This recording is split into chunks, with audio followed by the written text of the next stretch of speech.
immédiatement, j'ai repris mon sommeil. La phase 2, c'est aux environs de 10 heures dans la matinée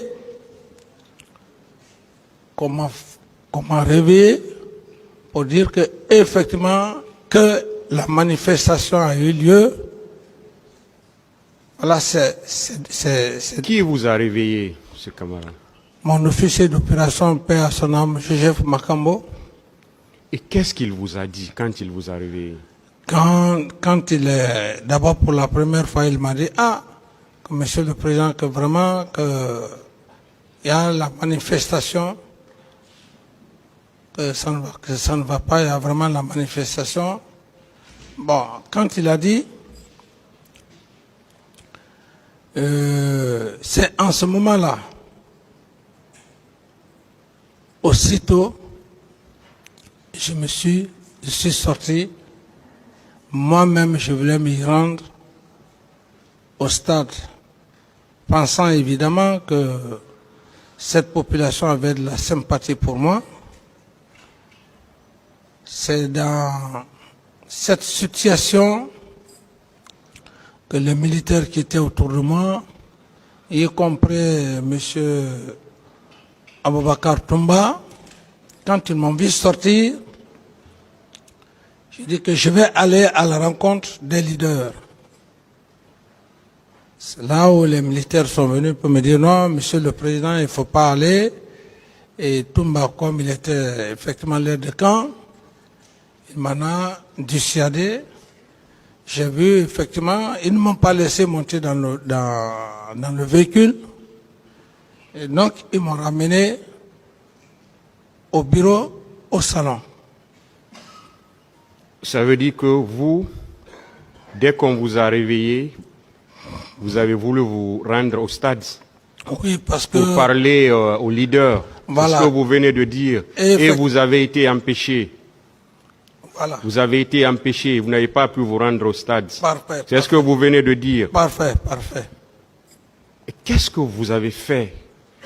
Vous n'avez pas pu partir, hein, mais qu'est-ce que vous avez fait pour arrêter ce qui se passait au stade? Monsieur le Président, d'abord la manifestation, je fus surpris parce que après mon voyage, de là-bas, je ne m'y attendais plus qu'il y aurait manifestation.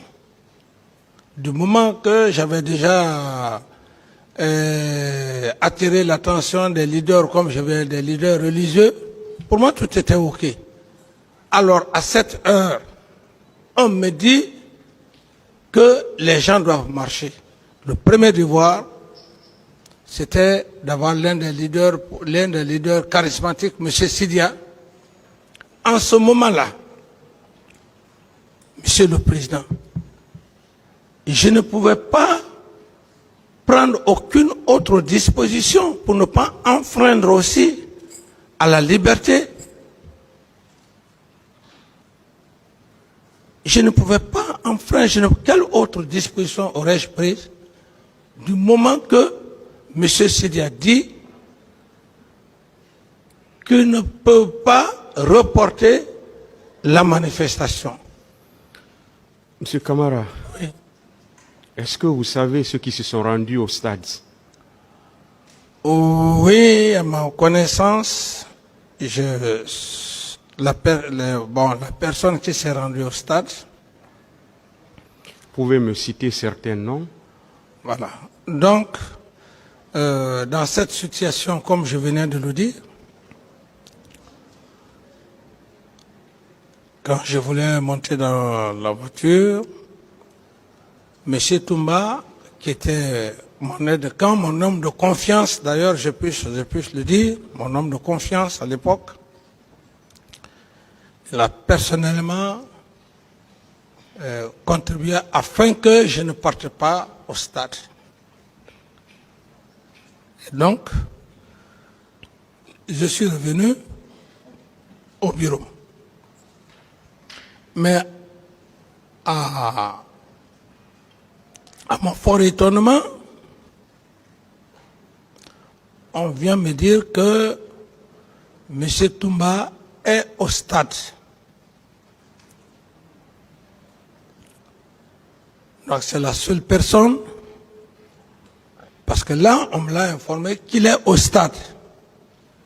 Ils ne m'ont pas dit que tel ou X est au stade. Monsieur Camara, en votre qualité de chef de l'État, Oui. président de la transition, commandant en chef des forces armées, premier magistrat du pays à l'époque, vous n'avez pas pu connaître les noms de quelques personnes au moins qui se sont rendues au stade pour commettre ces exactions? Non, Monsieur le Président, vous avez parlé dans un cadre restreint par rapport à mon mouvement vers mon véhicule de commandement. C'est dans ce contexte que... C'est vous qui mettez dans ce cadre-là. Moi, je vous ai demandé, est-ce que vous pouvez citer le nom de certaines personnes à votre connaissance, s'il vous plaît? Parfait. À votre connaissance, qui se sont rendus au stade du 28 septembre pour commettre ces exactions? Parfait, effectivement, Monsieur le Président. Vous voudrez d'ailleurs bien m'excuser parce que, après tout,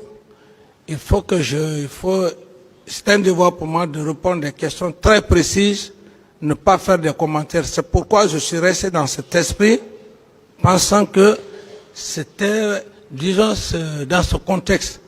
Mais puisque vous n'êtes pas dans cet esprit, je ne voudrais pas trop m'évader, parce que quand vous ne me posez pas une question, je ne vais pas essayer de faire des commentaires. C'est pour cette raison que je me suis arrêté uniquement à M. Toumba par rapport à ma position.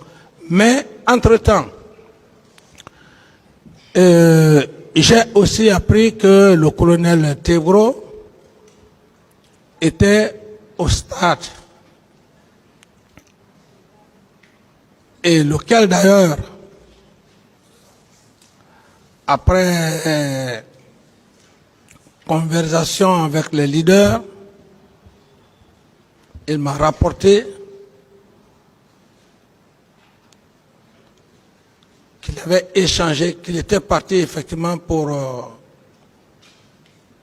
les sensibiliser. Et puisque... Ça veut dire que c'est seulement ces deux noms que vous connaissez? C'est les deux noms que je connais, Monsieur le Président. Est-ce que vous avez appris que ce sont des bérets rouges de la garde présidentielle qui s'y sont rendus au stade?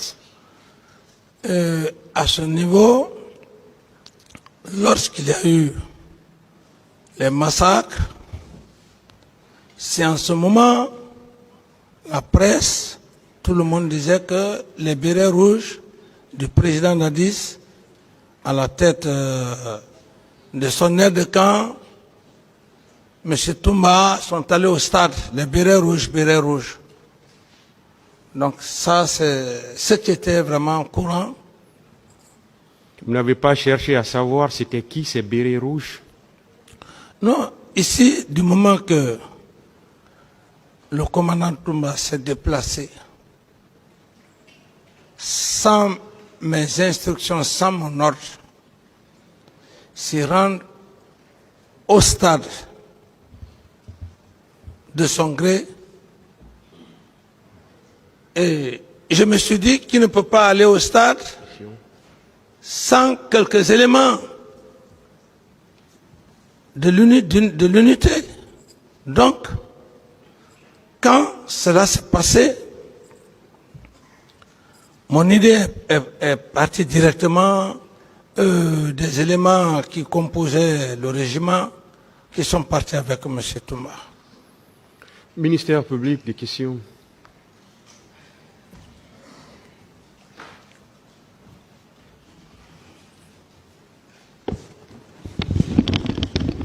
Merci, Monsieur le Président, Messieurs les assesseurs,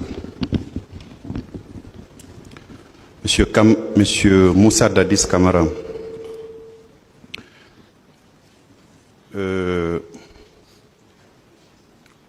nous allons à tour de rôle vous poser des questions.